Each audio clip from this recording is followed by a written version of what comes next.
ओम शांति। 20 फरवरी। बाबा कह रहे हैं तुम ईश्वरीय संप्रदाय हो, क्योंकि ज्ञान सूर्य से बाबा ने आकर तुम्हें जगाया है। जो सोए हुए हैं वो सब हैं आसुरी संप्रदाय।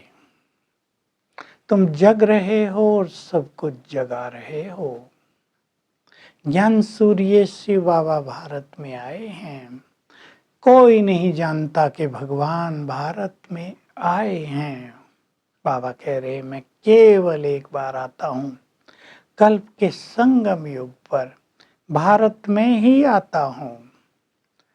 भारत तुम सबको बहुत प्रिय है। मेरी भी ये जन्म भूमि और कर्म भूमि है। भारत बहुत साहूकार था, शानदार था। यहाँ देवी देवता धर्म था, संपूर्ण सुख था। अब मैं फिर से भारत को स्वर्ग बनाने के लिए आ गया हूँ, देवभूमि बनाने के लिए आ गया हूँ। मैं ही तुम्हें सृष्टि के आदि मध्य अंत का ज्ञान देता हूँ। मैं ही बताता हूँ मैं कौन हूँ और कहाँ रहता हूँ। मैं निराकार हूँ। कोई भी देहधारी भगवान नहीं कहला सकता। मैं ही ज्ञान का सागर, लिबरेटर, पतित पावन, दुख हरता, सबको गाइड करने वाला हूँ। लोगों ने श्री कृष्ण का नाम डाल दिया। सृष्टि के आदि मध्य अंत को कोई नहीं जानता। ऋषि मुनि भी नेति नेति कह देते हैं, क्योंकि मैं एक ही बार आकर ज्ञान देता हूँ तभी तुम जानते हो। मैं बार बार आता ही नहीं तो कोई जानेगा कैसे।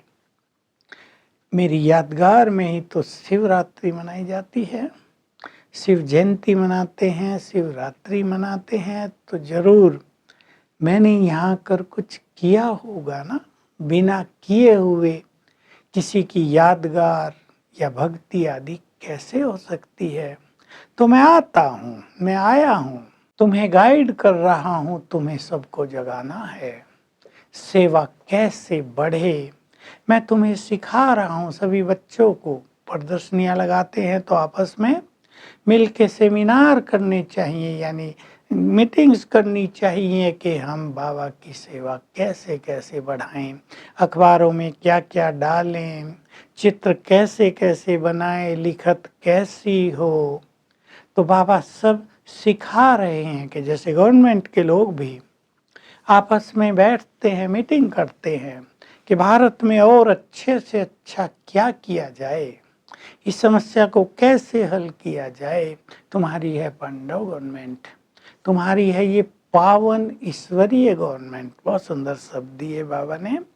तुम्हें भी आपस में मिलकर विचार करना चाहिए, हम सबके दुखों को दूर कैसे करें, हम सबको ज्ञान कैसे दें, सबका देह अभिमान कैसे छुड़ाएं, इन विकारों से कैसे सबको मुक्त करें। क्योंकि तुम्हारी ये विकारों से लड़ाई तो है, देहभान आ जाता है तो टकराव होने लगता है, सेवा में भी टकराव होने लगता है। इसलिए बाबा बार बार सिखाते हैं बच्चे सोल कॉन्शियस बनो, तो तुम में कभी टकराव नहीं होगा। बाकी तुम्हारी ये माया से युद्ध है। बाहर भी युद्ध होती हैं तो कभी किसी का पलड़ा भारी, कभी किसी का। तुम्हारी रावण से युद्ध है तो कभी रावण का पलड़ा भारी, कभी तुम्हारा पलड़ा भारी। माया की सेना भी तुम्हें मूर्छित कर देती है। लक्ष्मण को दिखाया ना, मूर्छित कर दिया था। फिर बाबा के सुरजीत करते हैं, जगाते हैं। तो इस युद्ध में तुम्हें हार नहीं माननी है, आगे बढ़ता चलना है, हिम्मत रखते चलनी है, पवित्र बनते चलना है। मैं तो आया हूँ तुम्हारे सामने। मैं कोई प्रेरणा से कार्य नहीं कर देता, मैं तो तुम्हें प्रैक्टिकल में आके ज्ञान देता हूँ। प्रेरणा से कोई स्थापना थोड़ा ही हो सकती है। वो तो कह देते हैं ये मिसाइल सादे एटम बम बनाए जा रहे हैं, शंकर ऊपर से प्रेरणा कर रहे हैं, प्रेरणा से ये काम नहीं होता, ये ड्रामा में फिक्स है, उनको बनाना ही है क्योंकि विनाश होना ही है, इसके बिना वो रह नहीं सकते, कल्प का अंत आ गया है। उन्होंने तो लाखों साल लिख दिए हैं, कोई कहता 40,000 साल है, अलग अलग मत है। तो अज्ञान की नींद में सो गए हैं, तुम उन्हें अब जगा रहे हो। बाबा ने आकर तुम्हें ब्रह्मा विष्णु का भी राज समझाया, बड़ा गुह्य राज है। 3 का ही तो पाठ चलता है, शिव, ब्रह्मा और विष्णु। मैं शिव इस ब्रह्मा के तन में आता हूँ, इसे भी राजयोग सिखाता हूँ, इसे भी सृष्टि के आदि मध्य अंत का ज्ञान देता हूँ, और यही पावन बनकर विष्णु बन जाते हैं। विष्णु के द्वारा सतयुग की पालना होती है, और फिर विष्णु ही 84 का चक्र लगाकर अंत में आकर ब्रह्मा बन जाते हैं। तो बड़ा भारी राज है ये सृष्टि चक्र का। बच्चों को सीढ़ी के चित्र और अच्छा बनाना चाहिए, कैसे भारत का उत्थान और पतन होता है, गिरती कला कैसे कैसे होती है, चढ़ती कला आकर बाबा कराते हैं। बहुत अच्छी तरह समझाना है तुम्हें ये बात, और भारत की बहुत ही महिमा करनी है। भारत कितना महान देश था, यहीं भगवान आकर अपने रूहानी बच्चों से बात करते हैं, उन्हें ज्ञान देते हैं, उन्हें पावन बनाते हैं, उनकी पालना करते हैं, उन्हें जगाते हैं। अब तुम भी सबको इसी तरह जगाते चलो। बाबा ड्रामा की बात याद दिला रहे हैं। इस ड्रामा में जिसको जितना पुरुषार्थ करना है, जो कल पहले किया था वही होना है। अब माया से हार जीत भी होती रहती है, इसमें तुम्हें डरना नहीं है। वरदान है प्योरिटी के बारे में कि इस त्याग में भाग्य का अनुभव करने वाले श्रेष्ठ भाग्यवान भव। प्योरिटी यानी विकारों का त्याग, इस त्याग में अपने श्रेष्ठ भाग्य का अनुभव करो।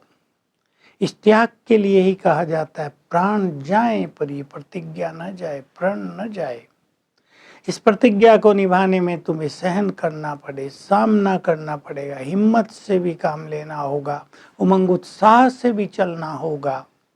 तो चलते रहना है, पवित्रता के मार्ग को छोड़ना नहीं है, और ये विकारों का त्याग आपको श्रेष्ठ भाग्य का अनुभव कराएगा।